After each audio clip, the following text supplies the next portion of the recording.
Hello, Kelsey. Oh, I cannot hear you at all. Crank up that volume, girl. To the top. Oh my gosh, that was beautiful. So loud. That's staying in the recording for sure. Oh, good. It can, yeah. Okay. I'm gonna throw my phone away so I don't look at it. Toss his phone across the room. Oh, it's pretty not destructible. It's fine. It's fine. Nothing will ever compare to those flip phones, though. Those were non-destructible. Oh my gosh, when I was in 4th grade, I begged and begged and begged for a phone. My mom got me one of those like Nokia, just like bricks, the track phones, and indestructible. But also, my sister got the same kind, and you remember on like MTV and VHS and all those things, they would be like, "Get this song as your ringtone, text, Yes. blah blah blah, whatever." So my sister took my phone and texted so many of those accounts to try to test it. Test it. And it would work. My phone would go off at all hours of the night with spam messages because she texted these stupid MTV ringtone services. It was so annoying. Did you ever get any actual ringtones? No, I don't think I did. Maybe I did, but like I couldn't use them because I had a like freaking little thing that had it didn't even have a real screen. It was just like it looked like a calculator. Oh my gosh, I know what you're talking about now. Yeah, and I bedazzled it because I was 9. My older sister and I used to share a flip phone in middle school when we were somewhere on our own. That is the ultimate parenting. Right? My parents would and we wouldn't have it on a daily basis. It would be like if my parents dropped us off at the mall, then we would then take the phone. We would be given this phone that we could share so they could contact us. God. That was it. I never had my own. The only reason I got my own, I think in 9th grade, was because my older sister got one. If your parents did that today, they would get done for child abuse. I'm totally doing that to my kids. Dropping your kids off at the mall saying, "Here's a phone, share it." Oh my God, that's decide who gets to carry it. And then you have a massive fight in like Forever 21 about this. And no, it's probably more of like in Limited 2. Oh my God. Yeah. Those were the good old days, you know. Forever 21, yeah. Oh my gosh, that's so funny.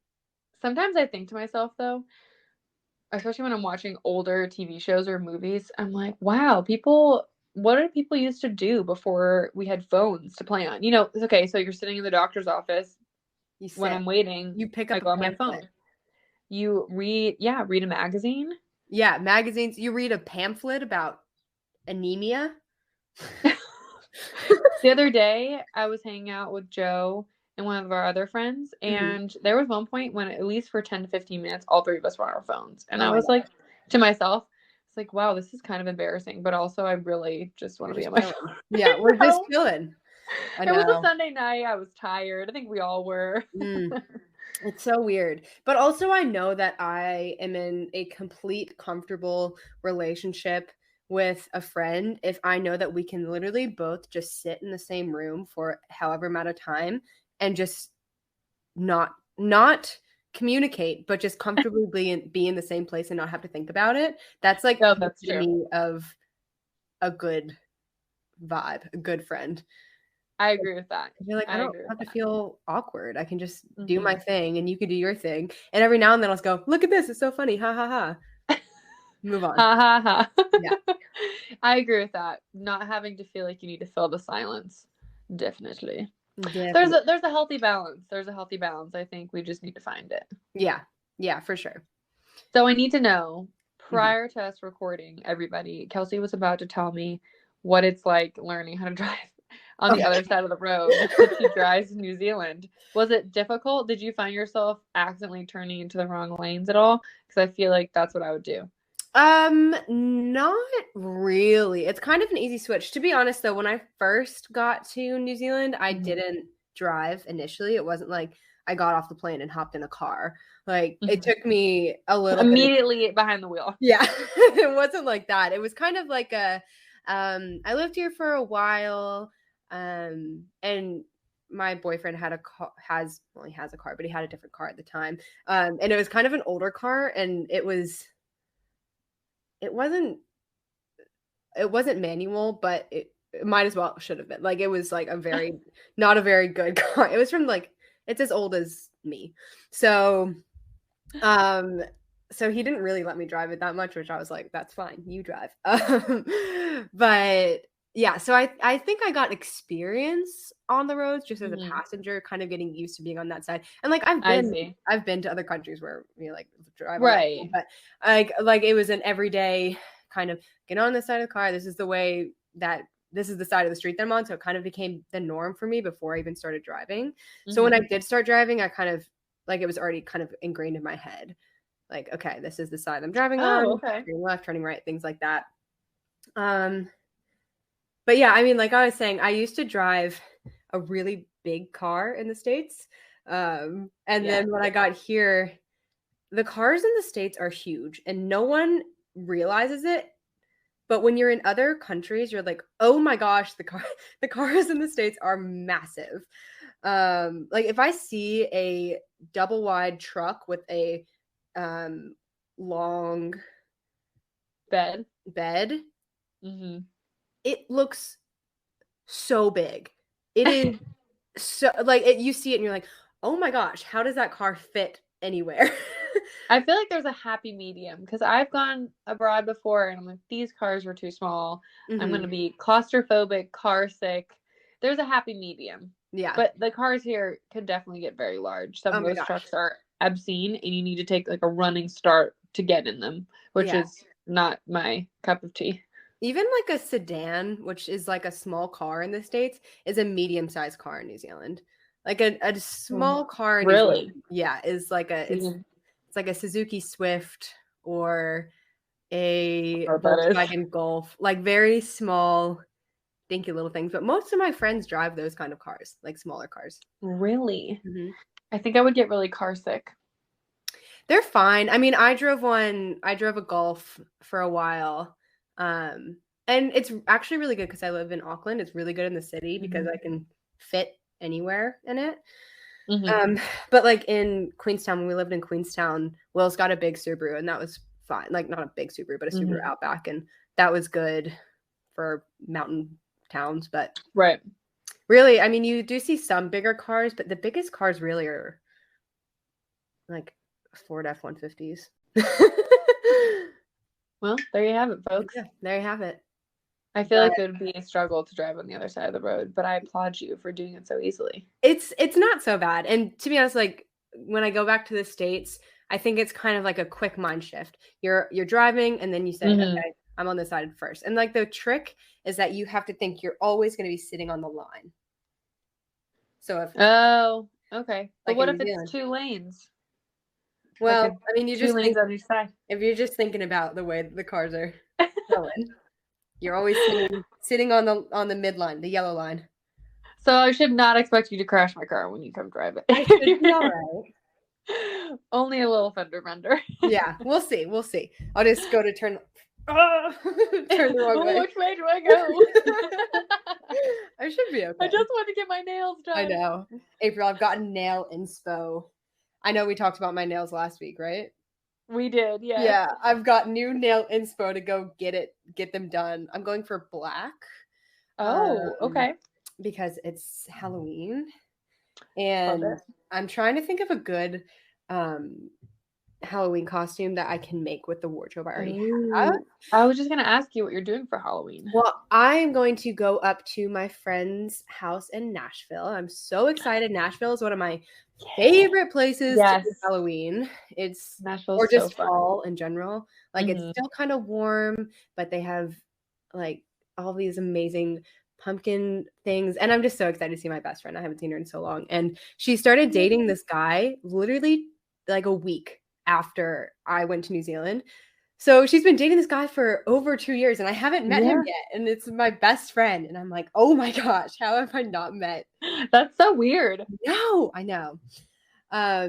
So I'm so excited for that. And her boyfriend is hosting a Halloween party. So I'm gonna go to that. And I'm trying to think because I'm really only taking a big Yeah. suitcase with me, a duffel bag, and then a purse on the plane with me.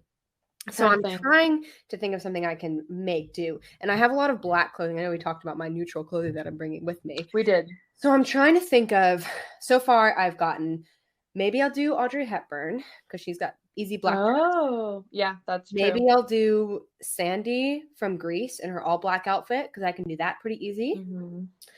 And then I've been trying to brainstorm. I was like, maybe I can do like a Catwoman of sorts. I very quickly toyed with the idea of Kim Kardashian at the Met Gala this year. Oh my gosh, do it. But it would be so annoying to have the thing over your face. Yeah, that's true. But then if you need to wear a mask anywhere, I mean, that solves that issue. This is true. Oh wait, though he's having a party, so it's probably at his. Yeah. It's probably, it'll be all right at his place. But I know. I don't know why, but my first thought was Kim Possible. Kim Possible is a good one. If you had some type of like cargo looking pants and a green tank top, or even a black tank top, you could do that. I think I could. I'll think about it. So yeah, those are my what I'm thinking about right now. But I think I'm gonna get my nails done black because I'm kind of feeling that vibe, and I feel like it'll work with my outfit. You know. I'm here for it. I need to get my nails done soon too, and I think I might do more of like a tan nude color. I don't know. I've been doing a lot of light colors. That's trendy right now to do that. Like, yeah, like I've been seeing a lot of the like light brown, dark brown, cream color vibe. It's very in right now, so we'll see. You're so trendy. I just try my hardest, you know. I won't have time to get them done before you come, and we won't be able to get them done together. So I'll probably be getting them done after you come. But I don't think we're dressing up this year. We are going to Vegas for Halloween. Oh my goodness. I should say we are going to be in Vegas on Halloween. We're not going to Vegas for Halloween, is how I should say it. Because Joe's cousin's 21st birthday is on Sunday, on Halloween. Aww. So the whole family, grandparents and everything, we're all going that weekend. But I'll be flying back to Tucson the night of Halloween. That's so funny. So I don't know. Do we walk around the strip dressed up during the day on Sunday? Yes. Definitely. I'm really interested to see if people do walk around dressed up. It's Vegas, I'm sure. Yeah, that's a fair point. I should ask the birthday girl if she wants to dress up at all. That's probably the good route to go. Fun. You want to hear a fun fact about Vegas? Yes, my family. Always. So my aunt, my bougie aunt, I'm sure I've told you about my bougie aunt. Yeah, the one in California. Yeah. Mm-hmm. She is also the one that has spooky vibes, but but she lives the life that I strive to have. We all need that. And oh my gosh, she's amazing. She's done so many cool things in her life and her career. Mm-hmm. And now her kids are her daughter is in college. Her son's he just graduated high school, and he's he's trying to be a professional gamer, but he's really good. Like, he's already on one of the national teams as a junior player. So he's my gosh, those you can make so much money from that. Oh yeah, he's wild. Trying to go to Vegas. It's like $100,000 contract to just like be on this team, and they all live in a house together and just like play their video game. That's wild. Isn't that crazy? Is he gonna do it? I think so. I think he's like, I don't know any updates about it, but very cool. Mm-hmm. That's so cool. My aunt, she is also one of those people that like picks up random hobbies, picks up a thing that she likes to do, and then just like, goes all at it.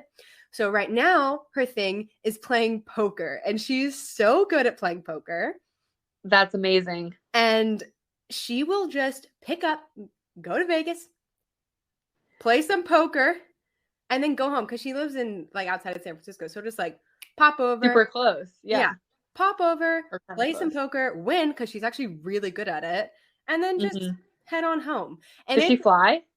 I think she drives. She's cool with driving. She loves driving long distances. And it's so funny because I texted her 2 days ago and said, hey, just checking in because I'm going to go see them over Thanksgiving. And I was just asking her a question about the trip. And she goes, can't talk right now, at the poker table. Love you. That's so fun. I know. I was like, good luck. Thinking of you. Yeah. Hope you win. So yeah. I don't know how to play poker, but a month or two ago, Joe's coworker had an event for one of his clients, and we went down there, and it was a poker tournament. So I learned how to play 3-card poker. Oh, cool. And Texas Hold'em, maybe? Ooh. I don't remember. As you can tell, I think I already forgot how to play it. I mean, that is a name of one kind of poker. I know. I think it might be. I'm not sure. But I definitely learned how to play 3-card poker. And that was a lot of fun, mostly because I wasn't actually using real money. Yeah, that's the thing. It's fun. I can't it's all do fun and gambling till you're betting your own money. Yeah, no, it was fake money, and I was totally fine with that, and I was having the time of my life. I could not do it with real money, so I give people major props because it just stresses me out. The first time I was in Vegas, I did the slot machines once, and I literally put in $5, and I lost like 3 of them, and after that, I was done. Like, no thanks, I'm good. I missed those $3. Whatever. Can't buy much with it, but I still miss them. Yeah, I definitely am not the gambling type. There's in New Zealand, there's a lot of pubs where they just have little like lotto machines, like pokey machines that they're just like in, and you can just like go grab your beer and walk up to the games and just play. Oh my gosh. And I've done it twice and I have never won anything.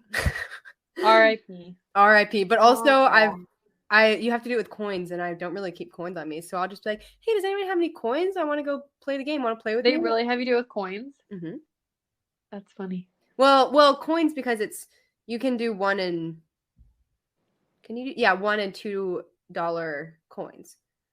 Oh, because the dollars only go up to like the dollar, like the paper dollars only go down to $5. I'm loving your hand movements so far today. Yeah, everyone that's just listening, you're missing out. You're missing out. Check out the YouTube video. What currency do you use in New Zealand? NZ dollars, New Zealand dollars. Zen dollars? NZ dollars. Oh, I was like, wow, it's NZ dollars. But if I say it like that, I sound too American. So it's NZ dollars. NZ dollars. Oh, yeah. Okay. Yeah. That's interesting. Or like my bank is ANZ, which is ANZ, but Z is Z. Everyone. Wow. So I can't believe I haven't asked you that so far, and you have been there over 2 years. Yeah. I never thought about it. Yeah, and it's a little less strong than the US dollar, which is nice because all of my contracts are in the States. So I get paid in US money and my dollar goes a little bit further. And New Zealand is nice. We love that. It's really it's good news for me. All right, shall we get started with our first segment of the day? Let's do it. Let us jump in. Okay. We'll be back, folks. All right. For the research segment. Bye. We back, ladies and gentlemen. Gentlemen. And all of our gentle friends in between. Yes. Oh, that's what we should say. We're back, gentle friends. Gentle friends. Oh. Gentle friends. We are back. So cute. I feel like that should be like a meditation podcast. Welcome back, gentle friends. And now it is time to meditate. April, that should be our sister podcast. Just you doing meditation. You want to hear a funny story before we jump in? Is that yes? It's kind of research based because what I'm doing is based on research. I have conditioned myself to fall asleep to a sleepy podcast, and they sound just like that. It's called I've heard of those. It's so good. And I like the way it works is that you listen to it as you try to fall asleep, because I have some my brain just goes in circles at night if I don't try to focus on something.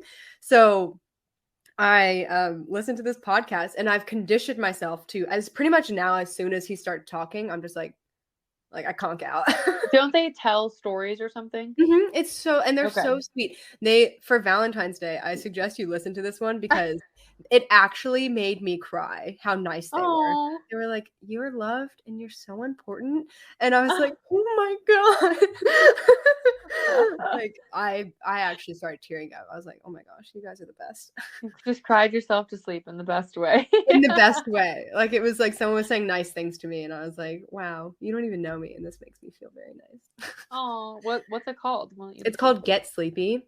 Oh. Not sponsored, but they have it's called Get Sleepy, and then they also have a sister podcast called The Sleepy Bookshelf, where they do like they do series of a bunch of different books. So they've done Alice in Wonderland and Wizard of Oz and Pride and Prejudice even. So it's really yeah. Get sleepy. It's lovely. There you have it, folks. If you need something to help put you to sleep, Get Sleepy, the podcast. It's again not sponsored. This is not an ad. I wish maybe we can partner with them one day. I don't think. Do they have guests on? Sleepy guests? They do actually, April. They do have. I mean, they have like guest readers, and I think with your gentle friend's voice, you could be a good candidate. I'd have to turn on my gentle friend's voice. Yeah, I don't normally have it. Yeah. Hello. Perfect. I have a feeling that we might have to put this at the beginning of the podcast. Yeah, well, we didn't do an intro anyway. We literally just started talking, so. Yeah, that's true. All right, welcome to the research segment of this podcast. We're here. We are here and ready to talk about nutrition research.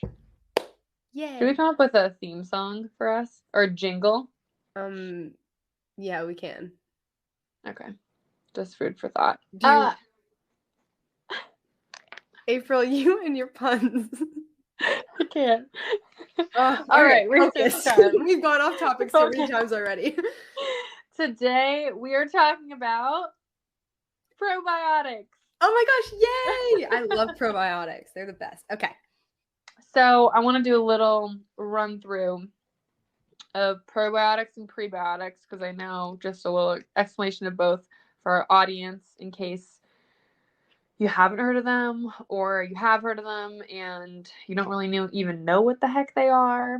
But just to put it very simply, probiotic is good bacteria and prebiotic is like the food for good bacteria. It helps good bacteria flourish. That's so exactly you want to have how I would describe it.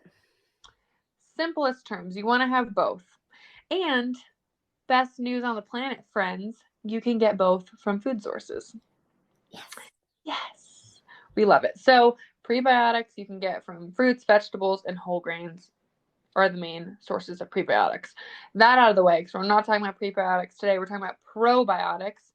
Again, probiotics are the good bacteria. Probiotics you can find in fermented dairy foods. So there's things like yogurt, kefir. Am I pronouncing that right? Yep. Actually, no. I don't think it is. I think it's. I never say it right. I saw the correct pronunciation because someone was like, "This is how you do it. It's culturally correct to call it." I think it's kefir. Kefir. Okay. I think, but again, I might be screwing it up. We're gonna have to look it up. Okay, we'll double check that. Yeah. So yogurt, fermented dairy foods have probiotics in them. So yogurt, kefir, aged cheese, and then fermented non-dairy foods. So cultured non-dairy yogurts, kimchi, sauerkraut, miso, tempeh, things like that. Those are all have probiotics naturally occurring in them. So this is why it's important if you don't have any type of insensitivity, intolerance, or lactose allergy to include dairy in your diet because a lot of dairy products do have important things like probiotics in them. So we all need and prebiotics. So now that we have that out of the way, I don't know if you've heard this before, Kelsey, but I have heard whispers and theories that there is a huge connection between the brain and the gut. I have heard it. I have heard of the gut-brain axis, if that's what we're talking about. Not specifically, no. It's actually more centered around, I just found a really interesting study. Cool. So just looking for studies about probiotics, and this one just I found it was super interesting. Awesome. And there was actually a bunch of studies, and we just don't have time to review them all. So there were more than one on this topic, but it was about mental health and probiotics. And Ooh. it was actually more specifically about depression and probiotics. Oh, cool.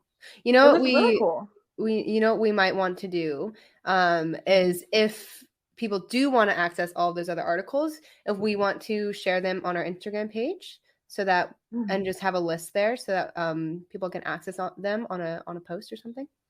Yeah, on a post, Yeah. or I'm Keep an trying to eye think if out you if can't that's something click you're on a looking for. link. Yeah. Yes, we'll Yeah. figure out if it's because you can't link things on a post. So either we'll No. put it on the post and you'll just have to do the work and copy and paste it, or Yeah. maybe we can figure out how to link it through our bio. Yeah. Sounds good. Have Yeah. a We'll research we'll put it section. all there so you guys can Yeah. look at all those other sources too if that's something you're interested in. Yes. So super interesting. So again, it looked at the connection between probiotics and mental health, more importantly, depression. But the title of the study was the study evaluating the effect of probiotic supplementation on the mental status, inflammation, and intestinal barrier in major depressive disorder patients Oh my gosh. using, oh, it's not done yet, using gluten-free and gluten-containing diet. It's called the Sand Guts study. Interesting. Will you break that down and summarize what that means? Yes. So this study was basically looking at two different components. It wanted to see how the combination of probiotics and gluten affected mental health. So basically, this study, it was 12 weeks. It's a RCT, randomized, controlled, double-blind trial, and it broke it down. It had 4 different groups, 120 participants, and basically it had one group with a probiotic eating a normal gluten-filled diet. Mm-hmm. The second Gluten group, filled. gluten-filled. The second group was on a probiotic, but on a gluten-free diet. Got it. The third group was no probiotic, gluten-filled diet. And the fourth group was no probiotic and gluten-free diet. Love it. I love that they have so many good Mm-hmm. different groups in there. That's cool. Yeah, so they looked at all those different combinations: probiotic with a gluten-free diet, probiotic without a gluten-free diet, no probiotic and gluten-free diet, no probiotic and diet with gluten. So they analyzed everything in between. So basically, they looked at most specifically major depressive disorder. Mm-hmm. So like we were talking about, I think it was last week, we were talking about how, the thing with research studies is they focus on such specific topics. So there's no study that it would be difficult to have a study that would look at all mental health as a whole, Mm-hmm. mental health disorders. So that's why this specifically focuses on major depressive disorder. So every single participant, as a pre-screening process, had to be diagnosed with major depressive disorder Got it. in order to be in this study. So it's just looking at the effect of probiotic supplementation, a gluten-free diet, and their combination on mental health status. They also looked at inflammatory markers, which you can look at via the blood, and then gut permeability markers. And it's all adult patients, like I said, 120 participants, and the age range was actually pretty vast. It was 18 to 60 years old. Ooh, we like that. Yeah, so it was interesting, and it was a good, big group. And like I mentioned, they had those 4 groups. They broke it down. So they were saying that their primary outcome measure was to change well-being. So the secondary outcome measures was more of the physiological parameters. So they were looking more so at the changing mental status versus the physical parameters, like maybe that gut permeability and stuff like that. Mm-hmm. So they used, in order to evaluate outcomes, they used 7 different questionnaires and scales to measure outcomes. And a lot of that was, they're predetermined scales, but a lot of it was the participants evaluating themselves and answering questions about how they felt and things like that. They also used many blood markers, and they also looked at stool samples too. Ooh.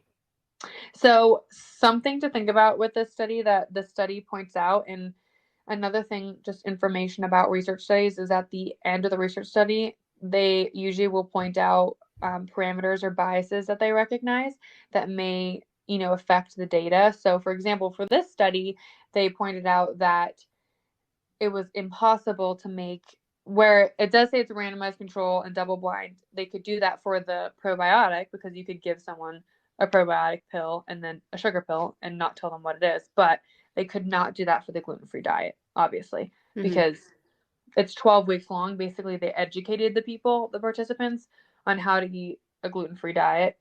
So that part wasn't blinded. That one they couldn't. There was no way to do it unless they were to keep them in, I don't know, in a facility for 12 weeks and give them all their meals. So that's something to think about. That could introduce some bias, especially the ones who are on the gluten-free diet. And that's, obviously the intervention they're looking at. So that could cause some bias, especially since a lot of this feedback is personal evaluation. So just a thought there. But yeah, so that's the study. It was super interesting. And unfortunately, even though the study was really interesting, unfortunately, the outcome wasn't, I mean, we always want an outcome of a study to be very direct and this is the answer, but it never is. And it essentially said it just, they need more study. They thought that they saw maybe some correlation between probiotics, gluten-free, and mental health. But as we know, in the science world, correlation does not imply causation.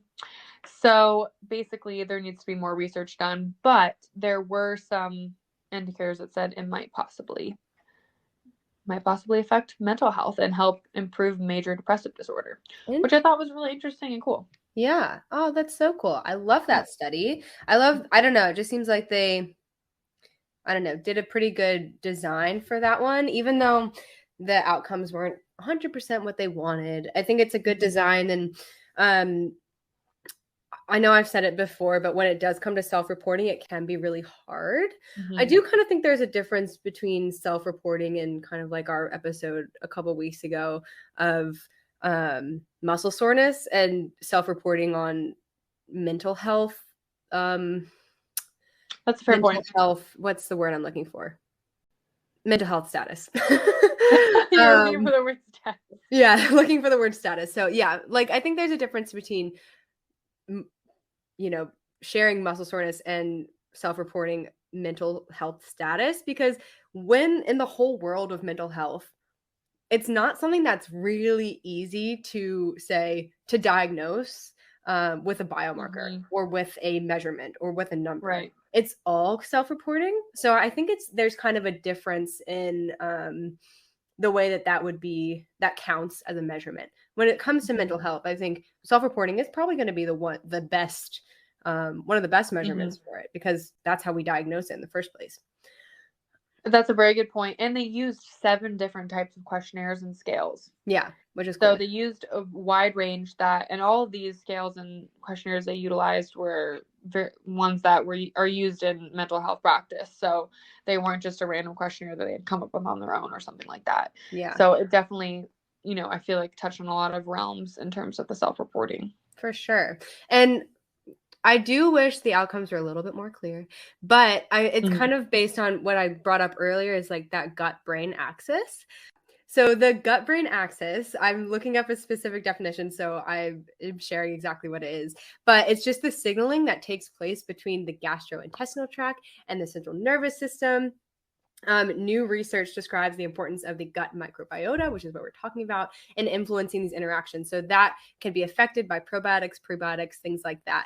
The way that I kind of picture it, and this is just my theory on it, it might not be 100% what everyone else is saying, but just kind of what I've seen is that it's almost like a cause and effect cycle. So poor gut can lead to poor mental health status, and poor mental health status can lead to poor gut. And it's one of those things where if one goes down, the other one goes down. It just keeps on tumbling down, is what I've seen with a lot of clients and what I've seen with a lot of things that I've, been looking at. Again, this is just my theory. But I'm just seeing, high stress lifestyle.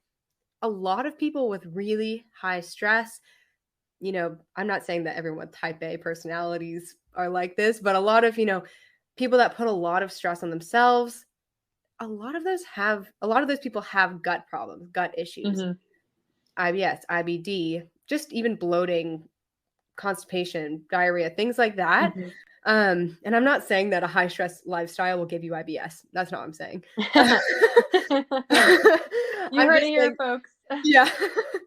I'm just saying there's a lot of correlation between the two. Not causation, correlation between the Yes, two.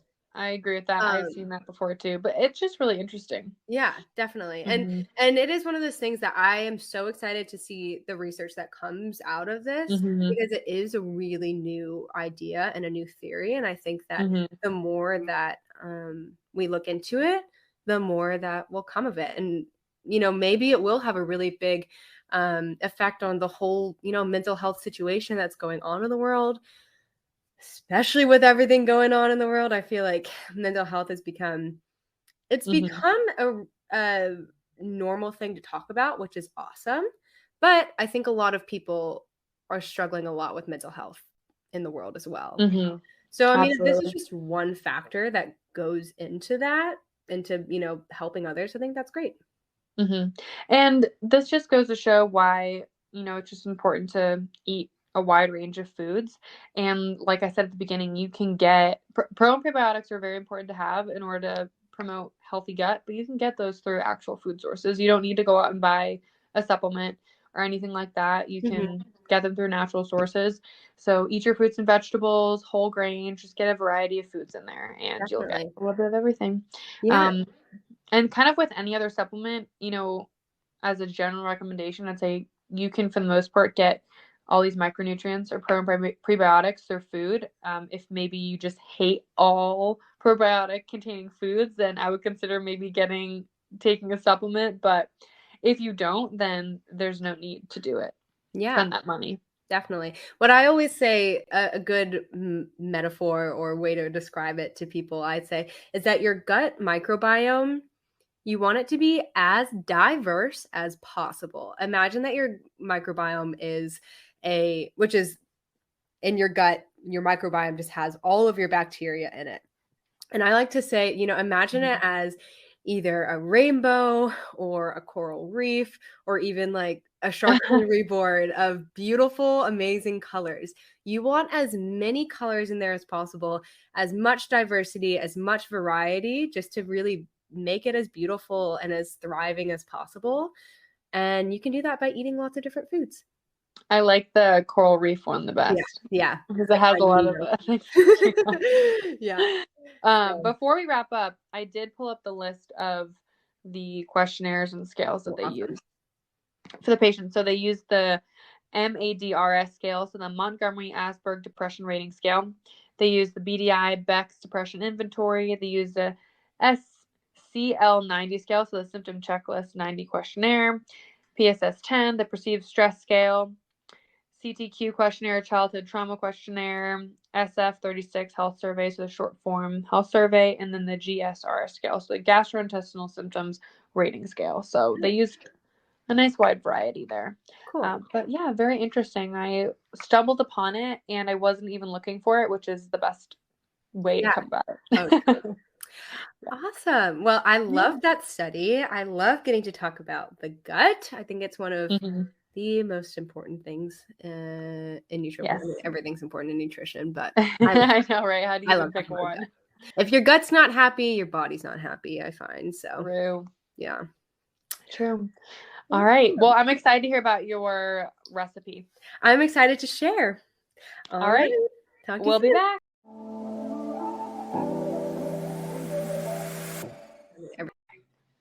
Ladies and no, just gentle friends. Just gentle friends. I know we can't just identify ladies and then everyone else. We're Although to be back, honest, gentle friends. most of our most of our listeners so far, I think we're like 85% women.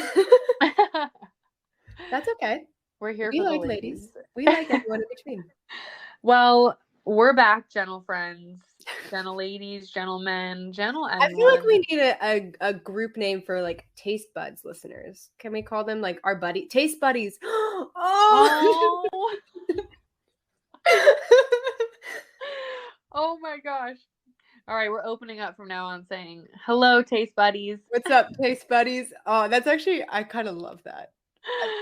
Let us know in the comments what you think. Any other suggestions too, we'll take Yeah. them.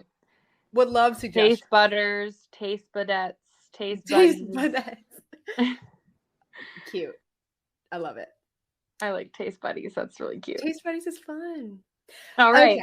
Welcome back, gentle taste buddies. That's a lot. Welcome back, taste buddies. We're in the recipe segment. Kelsey, lay it on us. What did you bring to the table, pun intended, for this segment? I am bringing a lovely seasonal autumn spice latte to the table this week. Oh my goodness. Good choice. I have been loving some lattes. In New Zealand, we drink flat whites. You can get lattes here, but like my number one drink is a flat white, which is. They have those here. Yeah. It's I'm trying to remember the ratio, but it's like just froth milk and espresso. And it's very good. And I really like my flat whites. And Will also really likes flat whites. And he is similar to me in that he picks a hobby and runs with it for a good bit. And so he inherited a very nice, fancy coffee maker from a family member. Yes. And it's got like the whole shebang. You can froth milk with it. You can do the espresso grind coffee. Like he's invested in a coffee bean grinder and a new. It's been an ordeal, but we can make fancy coffee at our house is the main thing. Oh my goodness. Well, just get ready to be seriously downgraded when you come over here because we have a Keurig machine and that's it. Hey, that's totally fine. I'm actually looking forward. Like for a while, especially during lockdown, all I wanted was a big, massive iced coffee, and you can't really get that here. And iced coffee here is almost like a frappuccino. Like they blend it. It's not like ice in coffee. Oh. Yeah. So you can't get actual iced coffee in New Zealand? You can. You would get an iced Americano with milk. But an iced instead coffee, of water? Because doesn't an Americano usually have water in it? They'll make the Americano and they'll pour water in it.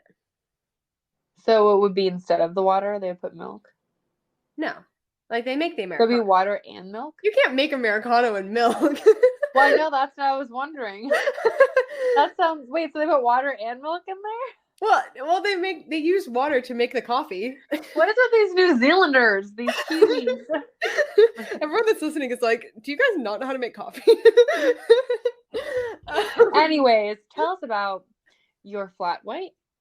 It's a latte. Oh, it is. Okay. Because so there's a difference in different coffee drinks depending on the coffee to milk and then sometimes water or cream ratio that's in it, or like if you have the foam hot milk with froth milk. So it really depends. I'm not a coffee expert. I only know a little bit about a lot of things. But for a latte, I believe it is 1 part coffee, 1 part froth milk, but I'm really not sure. Yeah, I used to work at Starbucks. Oh, you would know. Do you know? I actually don't remember what a flat white is, but I do remember what a latte is and a cappuccino, the difference, because everyone orders. You share, because I'm not sure. So the main difference between a latte and a cappuccino is in the milk, the froth milk to the hot milk ratio. So when you steam the milk in like one of those metal containers, there's froth at the top, but not all of it gets froth. There's still like some hot milk underneath it. So with a latte, you like put a spoon and you block off the froth and you pour in all the milk until it fills up the cup, and then you put a little froth on top. With a cappuccino, you don't block it off and you just pour it in freely. So there's more froth in there. So that's why if you were to hold a cappuccino and a latte, a cappuccino tends to be lighter in weight than a latte because it has more froth. Well, I don't know what a flat white is though, because I never really made those. Yeah, but I made a lot of lattes and cappuccinos. Flat white has a lot more foam than a cappuccino, I think.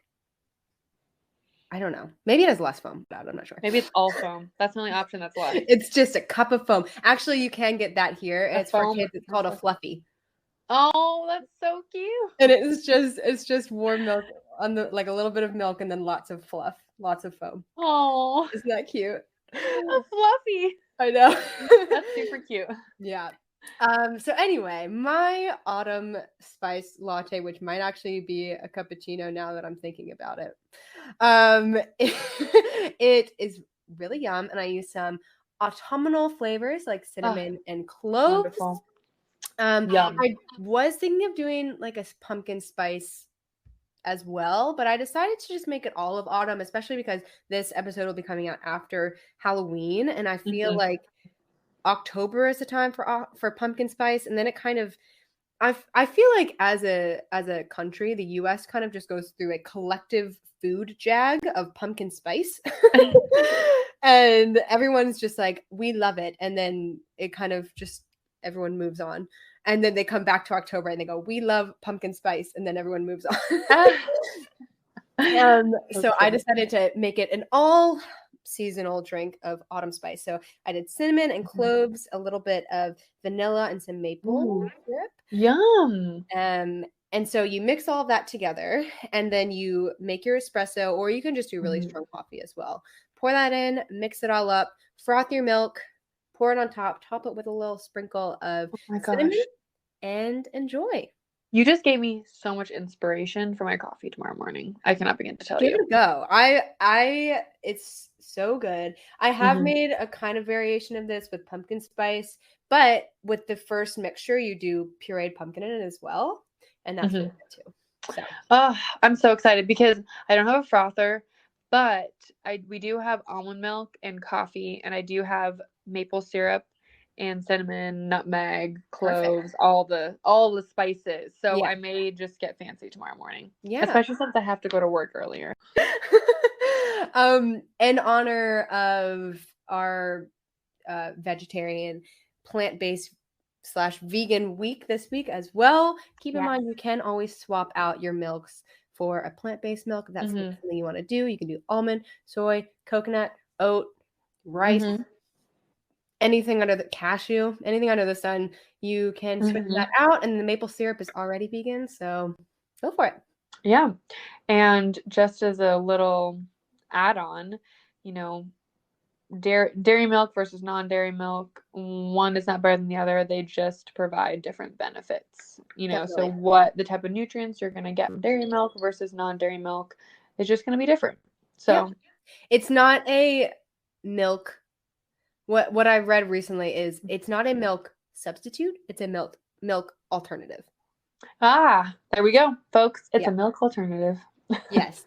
Well, that was wonderful. I mean, you can swap it in for milk, but you're not going to get the same nutrients from those as milk. You'll need to get them from somewhere else. Absolutely. That was wonderful. What a good idea. I'm glad you brought that to the table. Sweet, but so yum. Perfect for literally short. I can't with puns today. A cold fall morning. Love it. Beautiful. Thank you so much for sharing. Thank you for listening. All right, time for some questions. Let's move on to our questions section.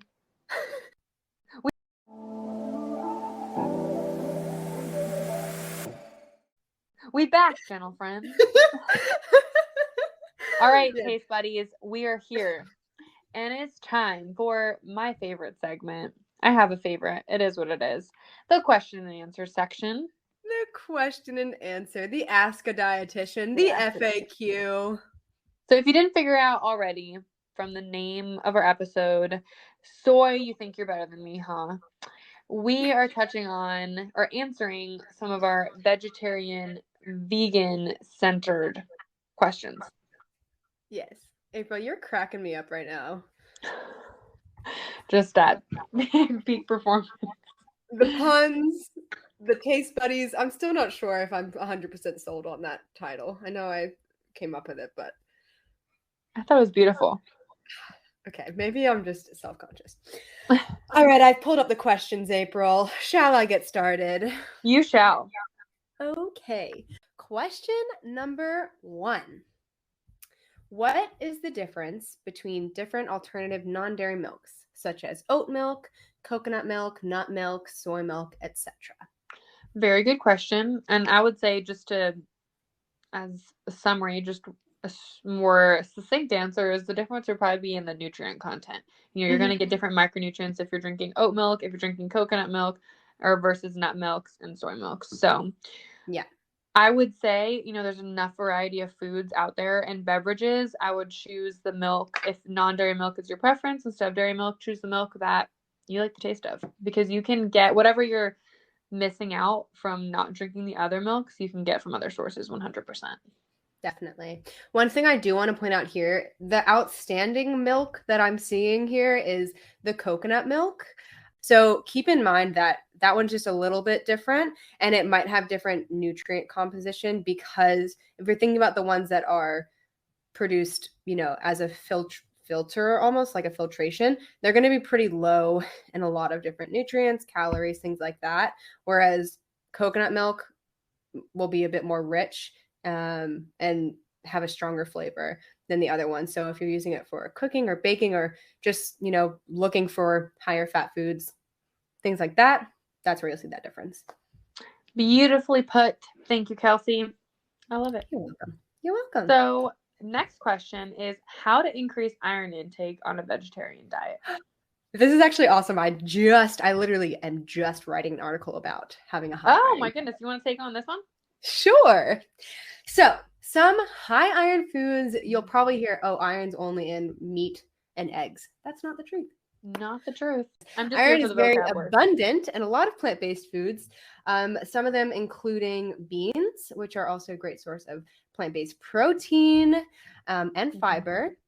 So, beans always great. Also a great prebiotic, beans are.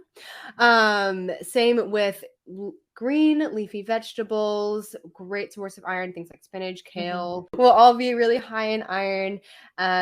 Also nuts are cashews, walnuts, pecans, things like that will have a great amount of iron. Some vegetarians do eat seafood, and seafood's a really great source of iron. So if that's something that you do include in your diet as a vegetarian, I know vegetarians sometimes don't have seafood, but if you do, there's some great sources for that. Same with if you do eat eggs, dairy, have any of that in your vegetarian diet, also really great sources of iron. So, yeah. Beautifully put. I don't think anything else needs to be said. I think you just hit the nail on the head with that one. Thanks. One thing I do want to say too is that iron is important to add to your diet if you are vegetarian. If you are anemic, eating iron foods alone will not cure your anemia. You're going to have to probably take an iron supplement. So if that's something that you do struggle with, having anemia, go talk to your doctor. They will help you with that. Eating iron-rich foods alone usually won't give you enough iron to cure the anemia. It's easily curable if you're taking an iron supplement, though. Beautifully put. Thank you. No, thank you. Last question. All right. I'm thinking of shifting to a vegetarian diet. What is the best way to do that? Well, obviously the main difference between non-vegetarian and vegetarian is the protein sources. And I don't know if whoever's asking this question, if they're going to be pescatarian, ovo-lacto-vegetarian. And a pescatarian means that a vegetarian eats seafood. If they're an ovo-lacto-vegetarian, that means they also eat eggs and dairy. So basically the main difference is going to be in your protein sources. So if you are able to eat the seafood, if you feel comfortable eating that, if you feel comfortable eating eggs and dairy, that'll be really helpful with your protein sources. If you don't, it'll just be really important to get a variety of protein sources in. And we mentioned this a few episodes ago. I don't remember exactly which one, but their protein is made up of building blocks of amino acids. There are 9 essential amino acids that we as humans is necessary for us to eat in order to stay alive. So, animal sources of protein automatically already have these 9 essential amino acids, which is super convenient. But if you are a vegetarian and you are not eating seafood, you're not eating eggs, you're not eating dairy, which are all animal sources of protein, and you're just getting protein from non-animal sources, it's very important to get a variety because, for example, beans, nut butter, both have sources of protein, but they're not complete sources. They don't have all the essential amino acids in them. So you have to get a variety in to make sure that you're getting all the protein that is necessary. Yeah, I love that. That was one of the most interesting things I feel like I learned in my first nutrition class is the difference between complete proteins and incomplete proteins. So plant-based proteins will probably have maybe if there's 9 essential amino acids, it'll have 7 or 8. It's missing one last one to make it complete, or however many. But something that's super cool about it is that pairing one group usually will fill out the other one. So if you have peanut butter on a piece of toast, you're getting a complete protein. If you put rice and beans, complete protein. So I just think that that's super cool, that they kind of foods that already go together that you'd think to put together usually fill it out. Yes, exactly. So just being strategic, I think, is the most important part about it.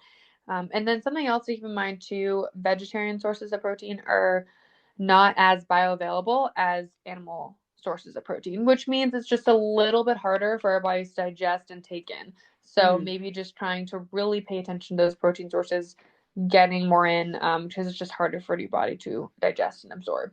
But that would be my first steps if I were changing to a vegetarian diet, and then of course identifying if you're going to be pescatarian or ovo-lacto-vegetarian as well. Yeah. Something I'd also suggest here is that depending on your reason and I guess your why of why you want to go vegetarian, if you're happy with taking it slow and doing smaller steps to get to that goal, totally do that. If you want to do, I don't eat meat at lunch first, and then, start making some plant-based vegetarian dinners, throwing them in there as well. Or, you just do dinners, but you still have your regular lunch. Maybe it has some non-vegetarian foods in there. So if you are happy to do that, take your time. It doesn't have to be, straight cold turkey, no pun intended, but you don't have to just really good. Yeah. You don't have to just go, I'm never having anything again. I'm vegetarian 100%. If that's the way that you want to do it, if that works best for you, go for it. But if you also want to ease into it, kind of wean off of other vegetarian foods, every little bit helps, especially if you're doing it for environmental reasons. It is shown that plant-based diets do support better, reducing your carbon footprint, things like that, which is awesome. If you even do a couple meals a week that you would usually use meat for, it reduces. Imagine the whole world is doing that. It will reduce the carbon footprint a good bit. So if that's something you want to do, ease into it, go for it. I love that you pointed that out, that it doesn't need to happen overnight, because it is such a huge change. Something else I want to point out, because of course we don't know who asked this question or why they're vegetarian, but I do get this question a lot. A lot of people using vegetarian or veganism as another form of a fad diet or just a diet to lose weight or reach their health goals. And I just want to put that there right now. It is 100% not necessary for you to go vegan or vegetarian in order to be healthy or reach your health goals. If you are going vegan or vegetarian for personal reasons beyond dieting, like Kelsey mentioned, for the environment or maybe your connection with animals or beyond that, whatever it may be, absolutely, it's perfectly safe and go for it. But if you're choosing to go on there, you think it may help you reach your health goals better because you want to lose weight and you're utilizing as more of a diet versus a lifestyle, then it is not necessary for you to do that. Yeah, definitely. Love it. Love it. Alrighty. Well, those are all the questions we have. We flew through those pretty quickly. We did. I think that's all right. Yeah. All right. Well, excellent answers, excellent research. Love it, love it, love it. Excellent latte. Gonna put that into full force tomorrow morning. Latte cappuccino, not sure what it is anymore. Drink. What's your ratio of milk to foam? And then we'll know. I have to be 100% honest. No idea. Just well, there we go. Cup milk. Wait, are you pouring the milk freely with the foam on top? Yes. However, I do. So, very, very briefly, I worked at a restaurant, and they had like a big coffee machine that I would sometimes make coffees for. They were not good. They usually did not. It was like a last resort that I would be making the coffee. And I did learn the pouring method If you pour faster, the foam comes out. If you pour slower, the milk comes out. Oh, at Starbucks, we used to just use like a spoon to block off the foam. I'm sure it's a much, much cleaner process if you do it that way.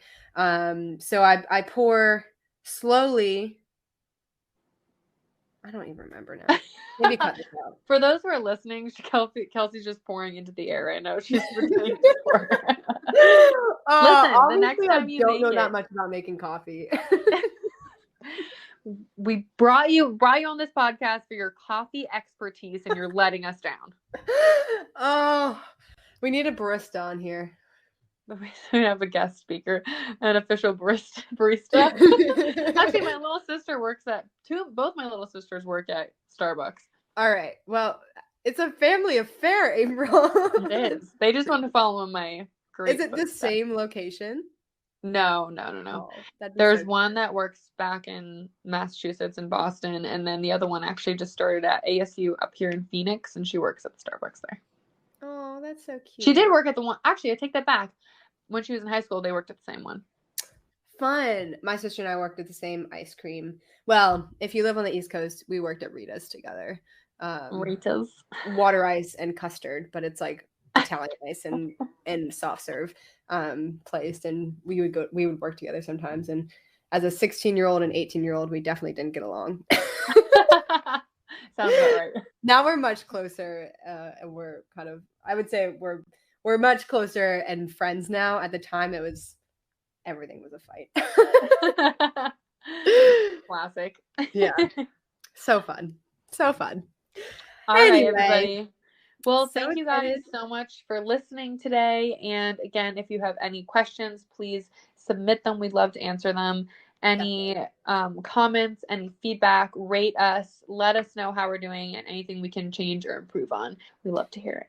Yes, please give us a rating, leave a review. It really helps us and just lets us know kind of where you're at. If you want to see anything on the podcast, let us know in the reviews, comments, anywhere. We want to hear it. Yes, please. All right, we'll see you guys or talk to you guys and see you guys next week. Okay, see you soon. Bye.